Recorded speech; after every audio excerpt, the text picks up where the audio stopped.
Hello and welcome. My name is Father William Maestri, and this is another edition of Overfed and Undernourished. On this past Sunday, August 30th, at a Catholic church, St. Francis Xavier Catholic Church to be specific, which is in the Archdiocese of New York, the pastor, Father Kenneth Bowler, a Jesuit priest, before finishing the Mass, that is, the last prayer, the closing prayer, the final blessing, and the dismissal, he invited the congregation to stand and to make a solemn pledge to work in their own lives and also institutionally in society as well as in the church for an end to what he termed white privilege and white supremacy. More about linking those two together in a moment. And in the particular pledge, he put forth various pledges that the congregation would make, touching on these particular aspects, and I jotted them down, just most of them, just to make sure that I indeed got it correct. That there would be an end to or seeking of racial justice, equality, compassion, liberation, the inherent dignity and worth, and he did say this, of every person, racial equality, justice, mutual respect, and the reverence and honor that each and every person would want for themselves, that they indeed would extend to others, and that this really was part of the mission of the Catholic Church and of the Christian Church, of the Gospel and of Christ himself and the teachings of the Catholic Church, so indeed it would bring about a better, more just world. And the Catechism can be referenced, the Catholic Catechism, the sections 1934, 1935, as well as 1938. Now, in listening to that, there doesn't seem to be much controversy. I mean, one would be hard-pressed to find someone, at least who was serious about Christianity and the gospel, and certainly the teaching of the Catholic Church, who wouldn't be for that litany of things: compassion, equality, justice, freedom, mutual respect among all people, and so on and so forth. There's not a lot of heavy lifting there and should not be cause for a great deal of controversy. But as with most things today, it erupted into a great deal of controversy. And so therefore, it seems to me that there ought to be some comment is in order and would not be out of place, because it was framed as pledges against white privilege and white supremacy. Now, a question needs to be asked about this question of white privilege. And the question is this: it's really one of prudence and one of approach. Does casting this notion of white privilege in these racial terms, white people are by definition privileged. If you're born white, already you're closer to the finish line of the good life than people of color, whether you're black, you're brown, you're red, you're yellow, or some other mixture on the rainbow of colors that human beings come in. Do you have an unfair advantage? Does this really advance the goal of a good society, the mission of the church, the social mission of the church, and of the gospel, and what God really intended for all people, of reconciliation and healing, and really the development of a human dialogue which is necessary for a constructive, not destructive, moving forward.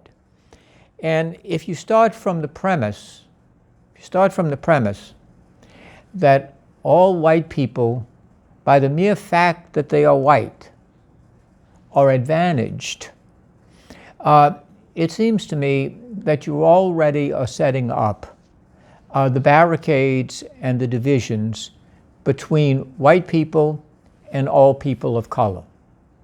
And right from the start, then, it's very hard to then cross that bridge from battleground to common ground, because inherently white people are already privileged, hence they are already operating at an advantage, which means there is an injustice towards those who are not. Because as far as I know, none of us had a vote in the race or ethnicity that indeed we would be born. It is a given of birth through our parents and what have you. So that already begins on a rather shaky ground.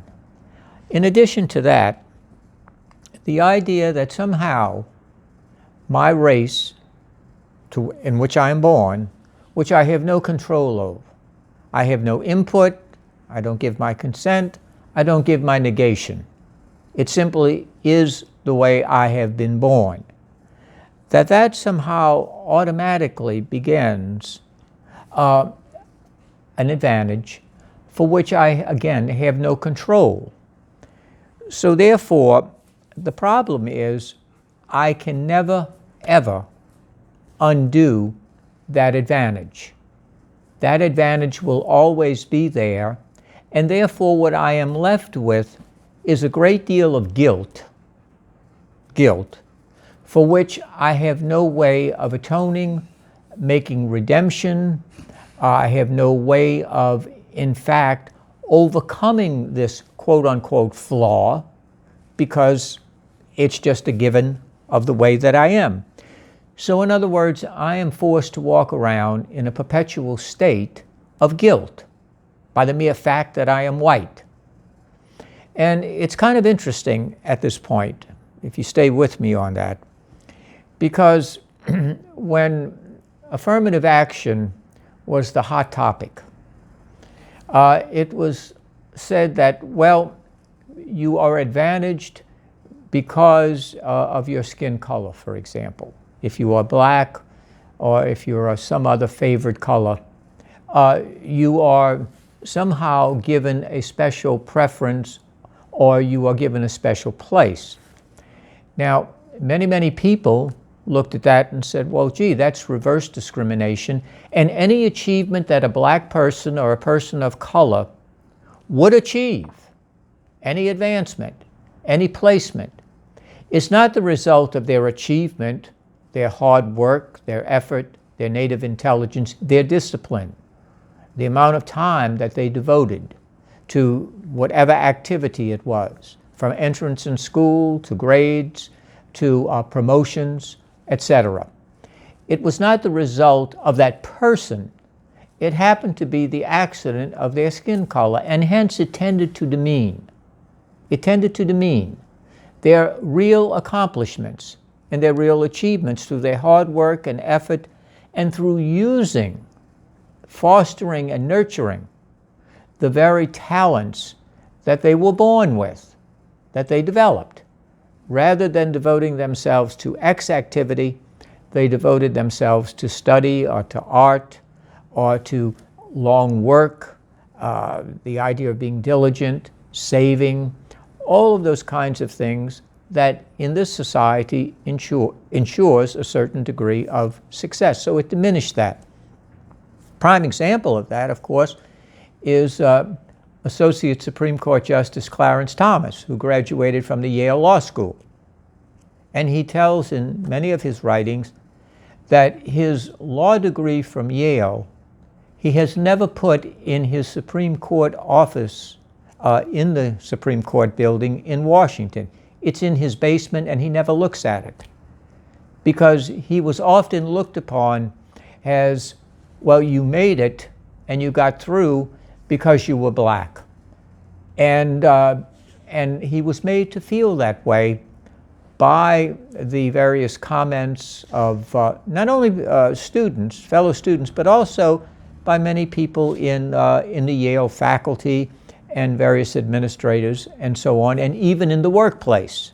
That's why he got to be the brilliant legal mind that he is and the kind of person he is. And this, in another way, is the very same thing in reverse. I'm white, and therefore the success that I have, the achievements and accomplishments that I have, is not because of my character, it's not because of my work and my ethic, it's not because of my discipline. It is simply because I happen to be born white. And so that kind of dynamic of identity politics, identity achievement, especially on the basis of race and ethnicity, is incredibly destructive to the human person and to society as a whole. Because, again, it builds up resentment. It builds up racial and ethnic tensions and resentment that is really not the basis of the Catholic Church. It's not the basis of the Christian message, and certainly not at the heart of the gospel. It's not resentment, it's reconciliation. It's the common bonds of humanity. The common bonds of humanity made in the image and likeness of God that hold us together, and not these accidents of birth, for which, again, we have absolutely no control. And I also think that this notion of white privilege is becoming so politicized and ideological. It is being introduced in many schools now, beginning in the elementary level, and also in the workplace, in the universities, etc. There are whole formal programs of education. But the thing that disturbs me and disturbs others, and at least should be thought about, is this. There are many, many people who are white, and many, many other people who are not black, but let's say who are yellow or red, who are brown, whose parents are not privileged, economically or socially or any other kind of litmus test that one wants to develop. And yet, these people often make sacrifices for their children. They may work an extra job, maybe 2 jobs. They save, they deny themselves things as parents in order to give their children that education and that opportunity to take their talents and their gifts that God has given them and to develop them and to live in better circumstances than their parents may very well have found themselves in. And yet, children are now made to feel guilty because they are white. They are white, this whole notion of white privilege. Now, a child in elementary school or a child in high school, still a child, an adolescent, and young adults in college or work, etc. Again, there is this guilt for which there is no atonement, there is no redemption. I cannot stop being white any more than a person can stop being whatever race they happen to be. That's what they are. And so this is an indoctrination and an ideology, again, which is very much opposed to the gospel message of reconciliation and of the common humanity that unites us, which is far deeper, more permanent, lasting, and more constructive and fruitful than that which divides us. That which divides us. We have enough division today. We have enough polarization today. We have enough of that which separates us. And part of the pledge, if you will, that this particular priest, Father Kenneth Bowler, also asked them to pledge to, if you will, to dismantle the structures of white privilege in society and in the church. Well, dismantling has many meanings for many people. Those who have thrown Molotov cocktails, burned property, those who have burned police cars, those who have smashed windows, destroyed property, houses, those who are involved in violence, even death now, for innocent people who have absolutely nothing to do with the issue at hand, whatever that issue may be. And sometimes that's a quite moving target, by the way. But the innocent people that are involved there, who speaks for them? In this whole pledge that went on at that particular church, there is no mention of that. There is no mention of the victims of violence, the victims who wrong place, wrong time, wrong business. And many of these businesses may have been there for generations, employing people in the community. Where is the call to conversion? Where is the call? If you want to change things, fine, fine. But it has to be done lawfully and peacefully within the process. It doesn't work as fast. Well, no, we don't work at warp speed on these things. They're very complicated. And they require time and input. Not foot dragging, not foot dragging. But we also have to have a certain sense of prudent patience to let things unfold and to develop. And there was no mention or call for people of violence, people who are destroying, people who are taking lives, people who are injuring people, all under the pretext of social justice, racial equality, reforming, more respect for people. Where is the respect for the victims? That was very much absent in this pledging. And also to call for a dismantling of the white privilege that's present in the Catholic Church. And I think that not only the Catholic Church, but Christianity itself has been at the forefront of many of the reforms that have taken place in history. Take the civil rights movement. I'm from New Orleans. And when the Supreme Court was deciding Brown versus Topeka Board of Education back in 1954, already 1 year before, 1953, the Archbishop of New Orleans, Joseph Francis Rummel, was the Archbishop of New Orleans. He desegregated all Catholic schools in the Archdiocese of New Orleans. He received a tremendous amount of pressure and backlash. And yes, from the clergy, from lay people, from people in general who were opposed to this. But yet he put it in the context of the gospel, of human dignity, of justice, of following the teachings of the church and of Jesus Christ, and he went ahead with it. And that was 1 year before Brown versus Board of Education. And so that's just one example. But Christianity and the Christian message has been involved over the centuries in becoming better and better, more conscious of and more conscience-directed toward addressing the terrible injustices that are present in our history. We can't undo that history, but we can do better going forward. And so I think that that's also an important component. In addition to that, the idea of saying that white privilege and white supremacy as if somehow they are synonymous. They are not. White supremacy is an ideology. It's a falsity. It's a falsity. That simply because I'm white, I am superior. That's an ideology that is developed by human beings in terms of very faulty and very perverse thinking.